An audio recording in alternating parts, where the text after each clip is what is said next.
Hola, bienvenido, bienvenida a UPO Virtual. Hoy vamos con un vídeo muy interesante. Repasamos el examen de oposición de enfermería de especialistas en salud mental de Aragón del 2017. Ya sabes que cuantas más preguntas hagas, mejor. El examen tenía 110 preguntas y 8 eran preguntas de investigación y bioestadística. Preguntaron una sobre demografía, una sobre validez, otra sobre desviación típica, otra sobre índices matemáticos, 2 de tipos de estudios, una de muestreo y una de enfermería basada en la evidencia.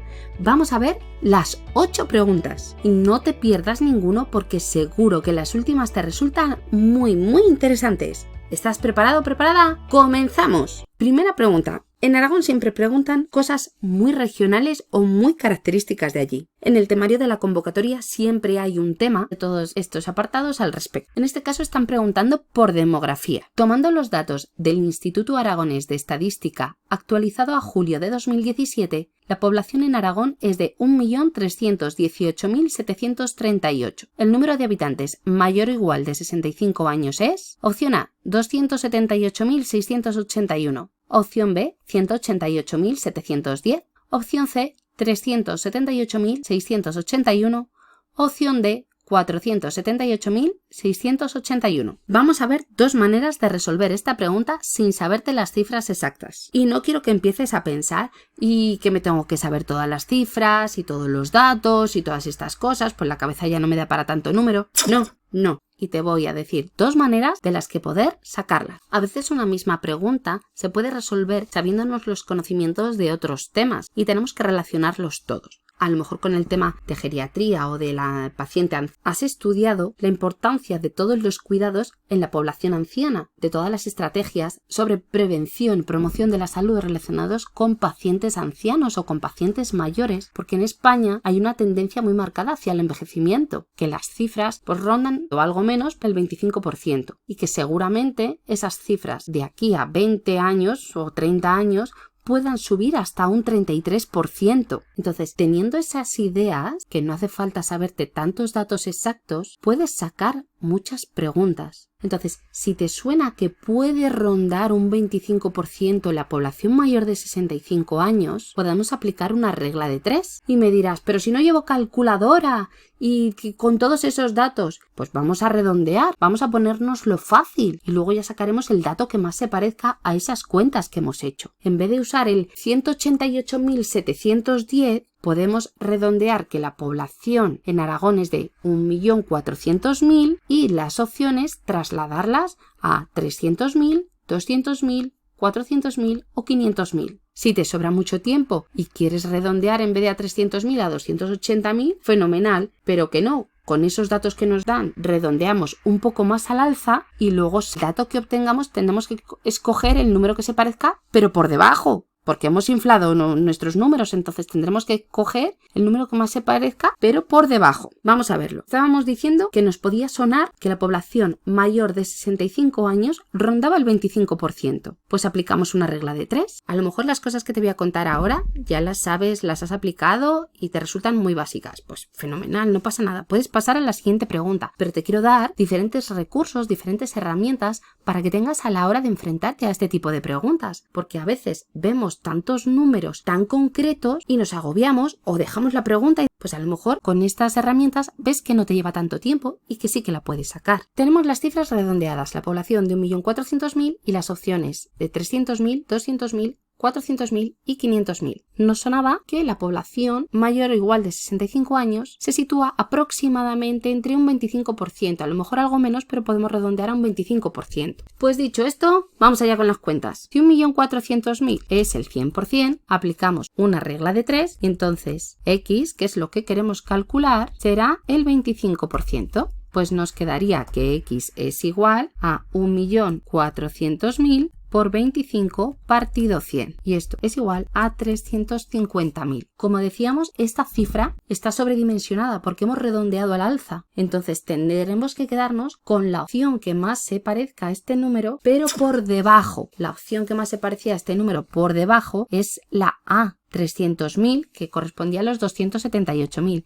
Si tienes tiempo en el examen o si prefieres redondear en vez de a 300.000 a 280, también puedes hacerlo, pero así te va a resultar más rápido. Luego, si te sobra tiempo, puedes intentar calcularlo ya más ajustado. A lo mejor piensas, ya, pero ponerme a hacer una regla de 3 con 1.400.000 aún así, sin calculadora, sin nada, me va a llevar mucho tiempo. Vale, pues te voy a decir otras dos maneras que a lo mejor te resultan más rápido. Cuando calculamos el 25% de algo, es igual que si lo multiplicásemos por 0,25. 1.400.000 por 0,25 nos va a dar igual 350.000. ¿Y cuál es la última manera de calcularlo? La otra manera es que cuando calculamos un 25% de algo, lo que estamos calculando es una cuarta parte.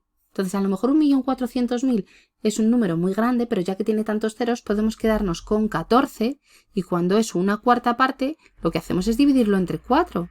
Entonces, 14 entre 4 nos va a dar 3,5.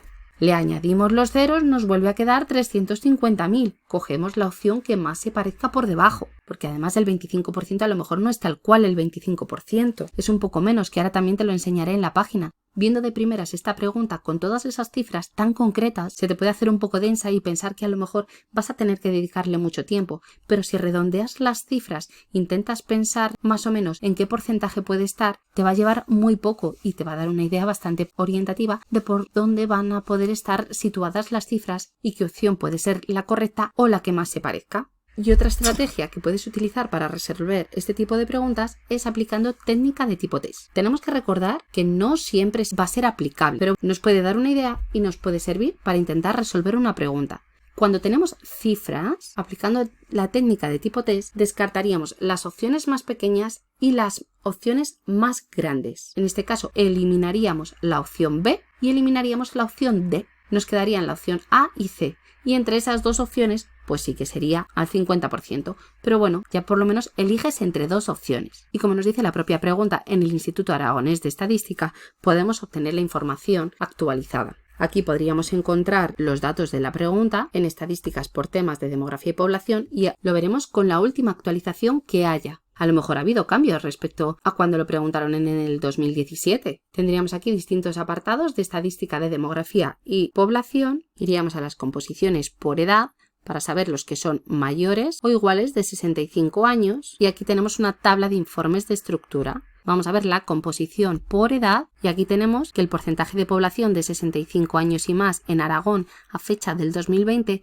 era del 21,7%. Como también os comentaba, hay una tendencia ascendente en el porcentaje de población de 65 años y más. Por eso es tan preguntado, pero no hace falta que no sepamos a lo mejor los datos concretos de cuál es la población. Sabiendo el porcentaje en el que se sitúa, podemos sacar los datos aproximadamente. Espero que te haya resultado muy útil y seguimos. Vamos con la pregunta. La validez externa de un estudio que hemos realizado sobre cuidados de enfermería en personas con trastorno bipolar nos permite a. Evitar sesgos en la investigación. B. Dar por correctos los resultados. C. Generalizar sus resultados a situaciones similares. Y opción D. Repetir los resultados tomando cualquier población. Nos están preguntando por la validez externa. ¿Qué es la validez externa? Bueno, primero vamos a ver qué es la validez. Validez es medir lo que yo quiero medir. ¿Qué quiero medir? Por ejemplo, el peso de un grupo de individuos. Pues tendré que utilizar un instrumento que me permita medir el peso. Tendré que utilizar una báscula. Tendré que utilizar un instrumento que me permita medir aquello que yo quiero medir. Por ejemplo, en este caso, el peso. Se relaciona con el error sistemático o sesgo. En concreto, la validez es la ausencia de error sistemático o sesgo. ¿Por qué? Como habíamos dicho, validez es medir lo que yo quiero medir. Si yo uso el instrumento correcto, de la forma correcta, hago las mediciones de forma correcta, los resultados que obtendré serán correctos y no estaré cometiendo ningún tipo de error. ¿Qué tipos de validez hay? Hay dos tipos. Tenemos la validez interna y la validez externa. Vamos a ver qué es la validez interna. La validez interna es un requisito para que se pueda dar la validez externa, porque lo que valora es cómo de bien hemos hecho nuestras mediciones en los individuos con los que estamos trabajando. Si hemos hecho bien las mediciones y no hemos cometido errores, los resultados serán válidos para los individuos con los que estemos trabajando, pero también nos permitirá extrapolarlos y generalizarlos a otras poblaciones, a otros individuos con los que no hemos estado trabajando. Te dejo aquí en la caja de información un vídeo donde te explico qué formas hay de evaluar la validez. ¿Y qué es la validez externa? Pues una vez que hemos comprobado que los resultados de nuestro estudio son válidos en los individuos sobre los que estamos trabajando, seguramente nuestra intención sea extrapolar esos datos a otras personas, que nuestros datos puedan ser generalizables y aplicables. Y te voy a dar 2 palabras clave de validez externa. Palabras que se repiten y que salen en casi todas las preguntas que hacen referencia a validez externa. ¿Cuáles son esas palabras clave? Generalizable y extrapolable. Fíjate bien y subraya las palabras de los enunciados y de las opciones por si aparecen en las preguntas de tu examen. En otros exámenes de oposición de enfermería también lo hemos podido ver definido el concepto de validez externa como grado en que las conclusiones obtenidas en un estudio pueden ser generalizadas a su población de referencia. Y como ves, vuelve a aparecer la palabra que te decía antes, generalizadas. Pueden ser generalizables. Estos conceptos de validez interna y validez externa han salido en bastantes preguntas de oposición. Pero para resolver la pregunta, la clave está en la palabra generalizar. Opción correcta C. Generalizar sus resultados a situaciones similares. No queremos repetir los mismos resultados. Queremos que con los resultados que hemos obtenido sobre nuestra muestra, nuestras intervenciones sean generalizables, que sean aplicables a otras poblaciones. Vamos con la siguiente pregunta sobre desviación típica, que vamos a aclarar todos los conceptos fácil. ¿Qué es la desviación típica? Los 5 pasos para calcularla. ¿Cómo se interpreta? No habrá pregunta en el examen que se te resista. ¿Qué nos dice? Todas las puntuaciones de los sujetos estudiados en un test han dado 6 puntos. La desviación típica de este grupo de datos será 0, 1, 6, 3. Nos preguntan por la desviación típica. ¿Sabes dónde podemos encontrar clasificada la desviación típica? Venga, te dejo 3 segundos para que me lo escribas en comentarios. Efectivamente, en las medidas de dispersión. ¿Y cuáles son las medidas de dispersión? Vamos a hacer un repaso por todas ellas y nos metemos de lleno en la desviación típica. Las medidas de dispersión son el recorrido o rango, la desviación media, la varianza, la desviación típica y el coeficiente de variación. Con las preguntas de desviación típica de vez en cuando les gusta a los tribunales poner una de esas de ponernos a calcular, pero sin calculadora, que no te dejan. Así que coge lápiz y papel, que hay que coger soltura resolviendo este tipo de problemas. ¿Y qué es la desviación típica? La desviación típica o desviación estándar es la raíz cuadrada de la varianza y se representa con esa letra griega. Pues ya está claro, ¿no? ¿No? ¿No está claro? No te preocupes, que vamos a verlo bien en detalle. La desviación típica es una medida de dispersión y por lo tanto la vamos a utilizar para saber cómo de dispersos están nuestros datos respecto a la media. Vamos a verlo con un ejemplo. Lo primero, suscríbete para no perderte ningún vídeo. Y ahora ya sí que sí. Vamos con el ejemplo. Tenemos un grupo de enfermeros de una unidad de hospitalización y creen que algunos de sus compañeros están librando más días al mes. Vamos a investigarlo. Les preguntamos a cada enfermero cuántos días libra al mes y lo registramos. Todos nos dicen que 6. Para representarlos gráficamente, primero calculamos la media. Sumamos todos los datos y los dividimos entre el número total de registros que hemos hecho y todas las mediciones han dado 6. Cada enfermero libra 6 días al mes. La desviación es la distancia que existe desde la media a cada uno de esos registros. En este caso, como todos son 6, sería 0. Pero vamos a calcularlo con la fórmula. Aunque no lo han preguntado así, sí que han preguntado en otros exámenes valores para que nosotros hagamos cálculos sobre los valores o los datos que tenemos en cada desviación típica. Así que mucho ojo, que esto tampoco puede ser tan raro. ¿Y cómo se calcula la desviación típica? Hemos dicho que la desviación típica es la raíz cuadrada de la varianza y se representaba así. Se calcula como la raíz cuadrada del sumatorio de los cuadrados de las diferencias de cada uno de los valores respecto a la media partido por el número total de datos. Dicho así suena muy lioso y parece que estoy hablando en chino. Pero vamos a ver cómo con estos 5 pasos que te voy a decir ahora te va a resultar mucho más fácil. Paso 1. Calculamos la diferencia de la media. Restamos a la media cada uno de los valores que nos dan. He puesto como si tuviésemos 6 datos. Como todos son 6, pues son 6 veces. ¿Que nos dan otros datos? Pues restamos cada uno de esos datos a la media. Segundo, pasamos a hacerles el cuadrado, porque la definición decía que era el cuadrado de las diferencias. Pues hay que poner esas diferencias al cuadrado. ¿Pero qué más decía la definición? Que era el sumatorio de las diferencias al cuadrado, por lo tanto vamos a sumarlos. Los dividíamos entre el número total de datos.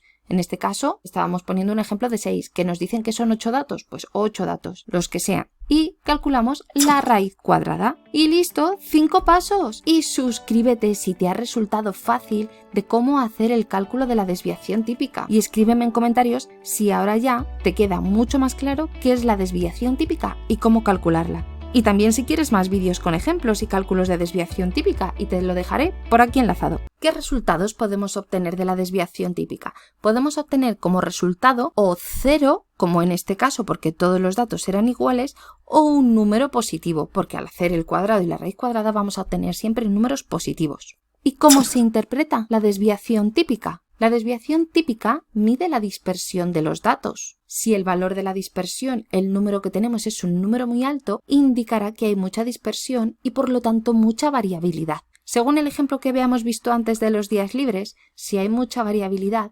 unos librarán 6 días al mes, otros 10, otros puede que 12. En cambio, si el valor de la desviación típica es pequeño, los datos serán más homogéneos, estarán más próximos a la media y no habrá tanta variabilidad.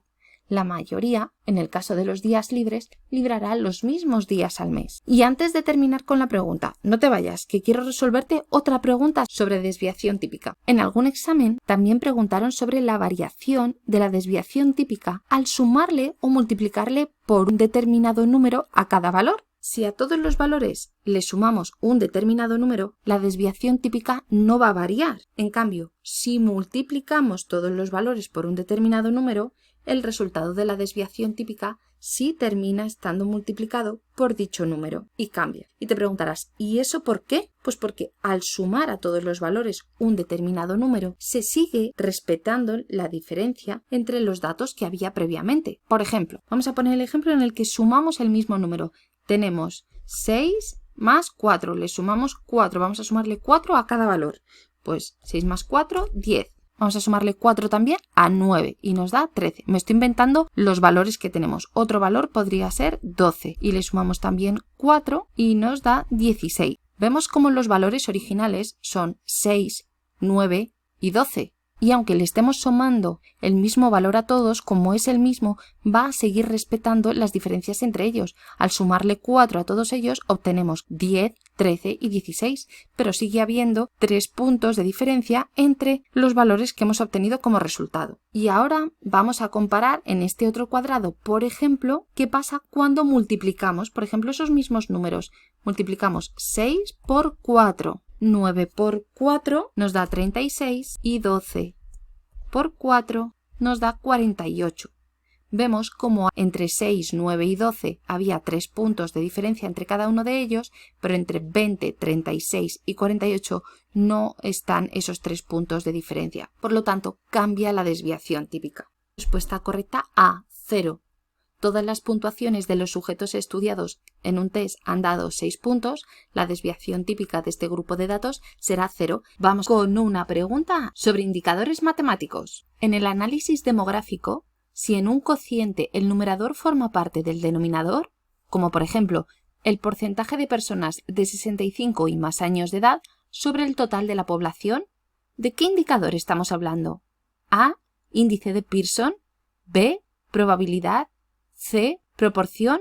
D, razón. Subrayamos las palabras clave lo primero y nos están preguntando por indicadores o índices matemáticos.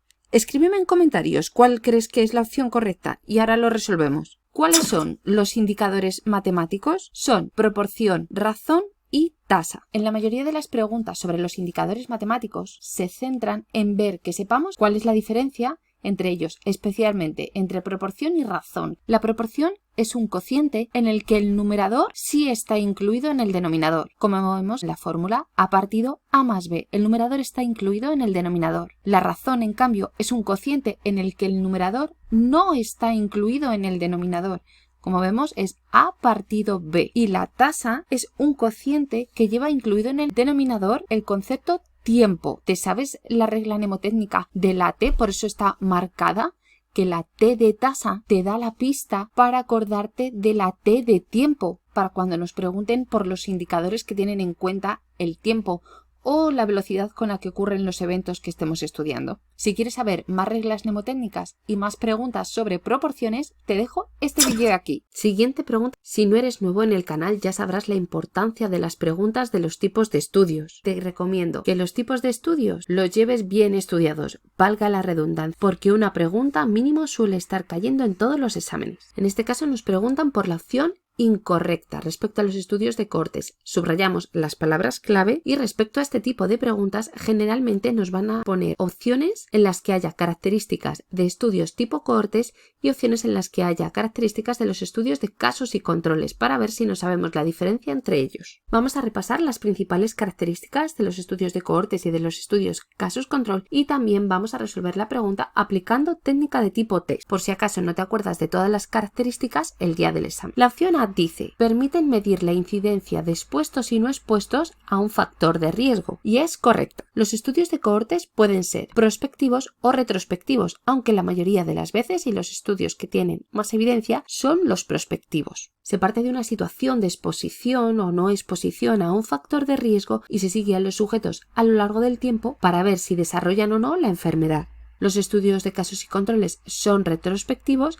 Partimos de una situación de enfermos y sanos y vamos a mirar hacia atrás qué factores han podido influir. La opción B, son de coste elevado, también es correcta. Todos los estudios que impliquen un seguimiento en el tiempo van a ser más costosos. Si se necesita tener contratadas un determinado número de personas para hacer ese seguimiento, eso vale dinero. Además, dependerá de las características del estudio, del tamaño, del tiempo. También hay que tener en cuenta que a lo largo del tiempo que se les esté siguiendo a los sujetos, pues algunos pueden cambiar de domicilio, otros pueden fallecer y hay que también dinero destinado. ¿Cómo se van a resolver esos problemas? ¿Se les va a contactar por teléfono? ¿Se les va a contactar por carta? ¿Cómo se les va a contactar? Y eso también vuelve a ser dinero. Al hacer un seguimiento en el tiempo, sí podemos detectar cuándo se desarrolla la enfermedad y por lo tanto podemos calcular la incidencia. La medida de asociación que utilizaremos en este tipo de estudios es el riesgo relativo. Por lo tanto, la opción D, permiten medir el riesgo relativo, que nos informará sobre la magnitud de la asociación entre el factor de riesgo y la enfermedad, es correcta. Y la opción incorrecta, que es la que nos están pidiendo, es la opción C. Son adecuados para estudiar enfermedades poco frecuentes o con largo periodo de latencia. ¿Y por qué es falsa? Porque esa es una característica de los estudios de casos controles. Los estudios de cohortes se utilizan más en enfermedades frecuentes o con corto periodo de latencia. Y aquí también es donde vamos a resolver la pregunta aplicando técnica de tipo test. Te voy a dar recursos para que veas otras maneras de enfrentarnos a las preguntas por si acaso el día del examen, con los nervios, no te acuerdas de todas las características o te entran las dudas. Vamos a analizar qué dice cada opción y recordamos que tenemos que subrayar la opción incorrecta, la falsa.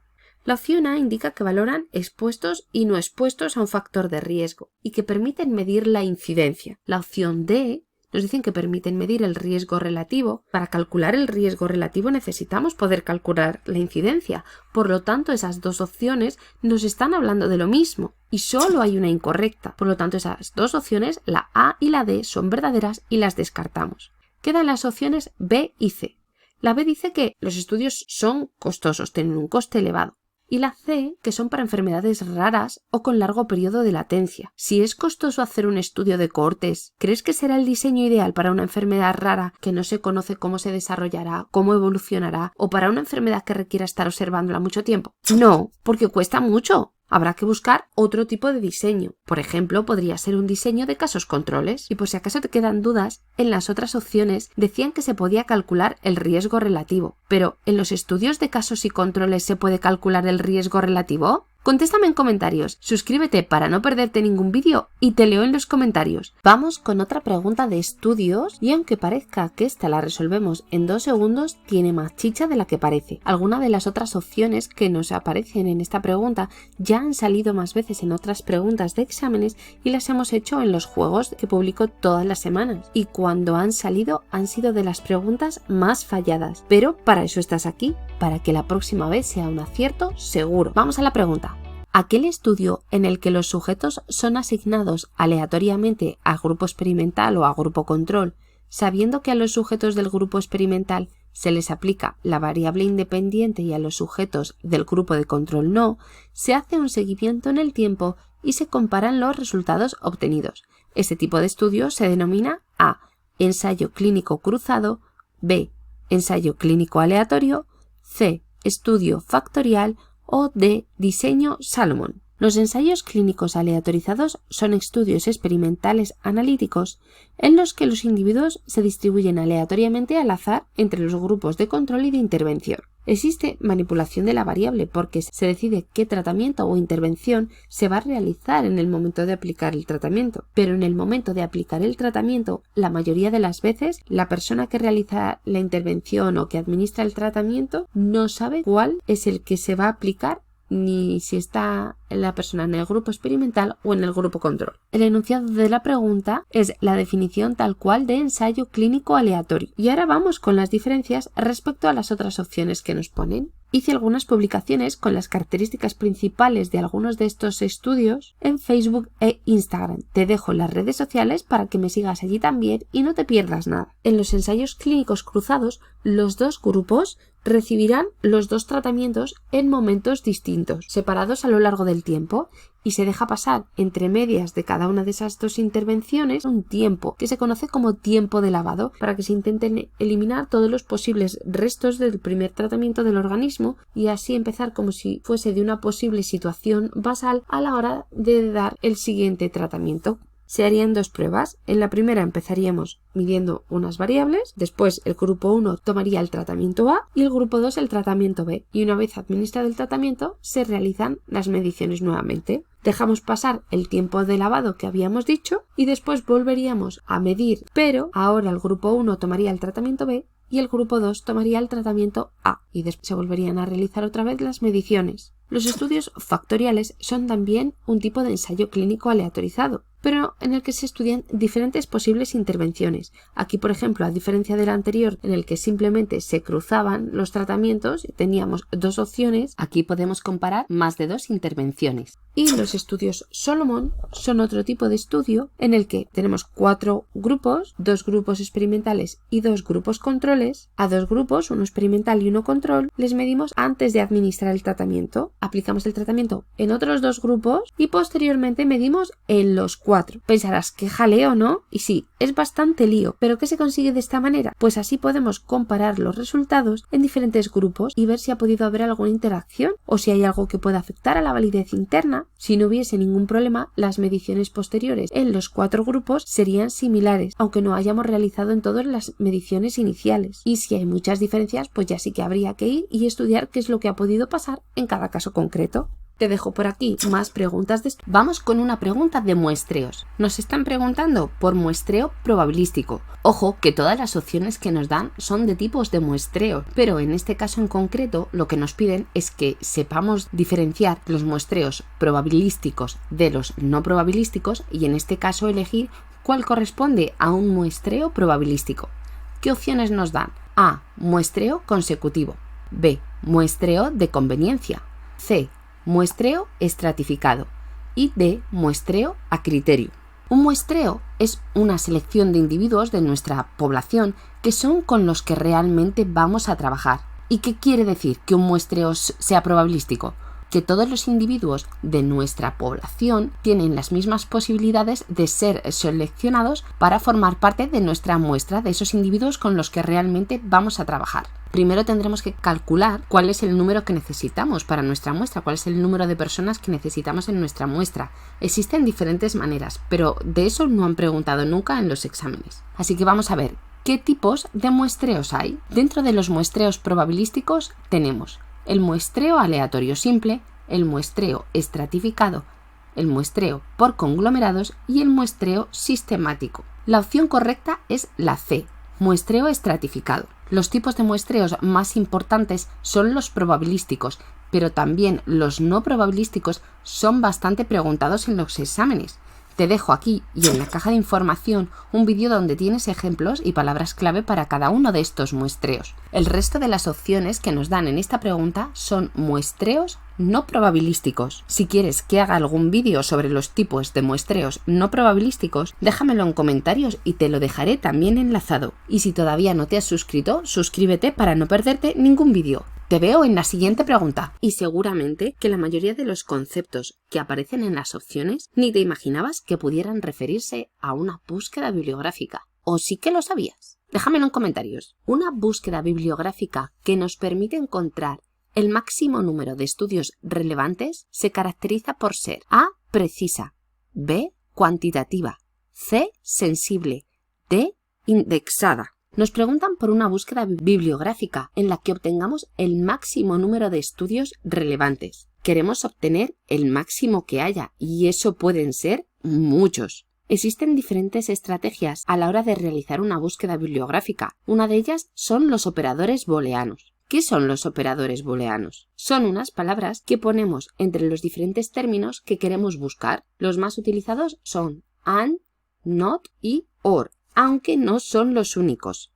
Y ahora vamos a ver para qué sirven cada uno de ellos y qué tipo de búsquedas podemos obtener. El operador AND está en inglés y sería la traducción del y en español. Va a restringir los resultados de tu búsqueda, ya que solo te dará como resultado aquellos artículos que contengan los dos términos que estás buscando. Por ejemplo, si buscas cáncer y mama, los resultados que obtendrás serán todos los artículos de cáncer de mama. Por eso restringe la búsqueda, porque va a limitar los resultados que obtengas a aquellos que tengan cáncer de mama. Encontrarías solo los artículos que se encuentran en la parte sombreada en azul de esos dos círculos. Con esto no vas a obtener el máximo número de artículos posibles. Cuando utilices el operador AND, la búsqueda será específica.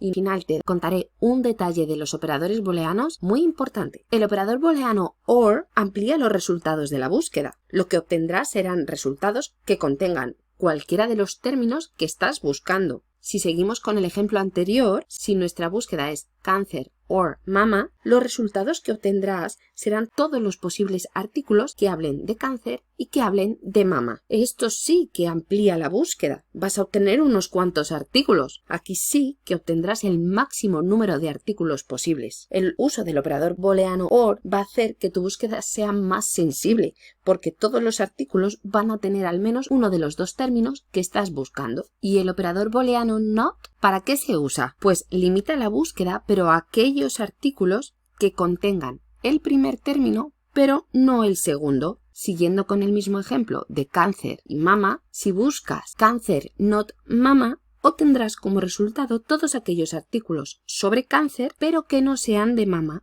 Obtendrás artículos sobre distintos tipos de cáncer, pero ninguno de mama. Así que la respuesta correcta era la respuesta C, una búsqueda bibliográfica sensible. Aquí tienes todos los operadores booleanos juntos para que lo tengas más visual. ¿Y cuál es el truco que te iba a contar sobre los operadores booleanos? Que podemos obtener mejores resultados si hacemos la búsqueda en inglés. Y un detalle muy importante que puede que lo pregunten en algún momento entre las opciones, que en los tribunales son un poco rebuscados, es que los operadores booleanos se escriben siempre en mayúsculas. Un detalle que puede que salga en alguna otra pregunta. Suscríbete si todavía no te has suscrito y sigue practicando con otra pregunta aquí o aquí. No te olvides mirar la caja de información, donde además te dejo un enlace donde podrás recibir juegos de repaso. Un saludo muy fuerte y te veo en la próxima pregunta.